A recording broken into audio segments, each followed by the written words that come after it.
You upright, like you're receiving a standing ovation, awaiting small me, put upon your foot. You have religious ambience of the touch of a master, like perfumed bouquets of foot smell twisted. You decorated me like a medal for dedication and for bravery while following you. You convert one form of energy to another with fine currents of floral gold on toe chambers. You are familiar intimacy that is not presumptuous on the scent of your enjoyable toes.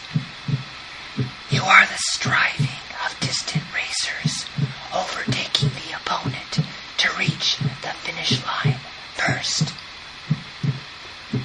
You are the smoothness of two shapely limbs, with proper sensed pride by the squeaky set of delicious toes.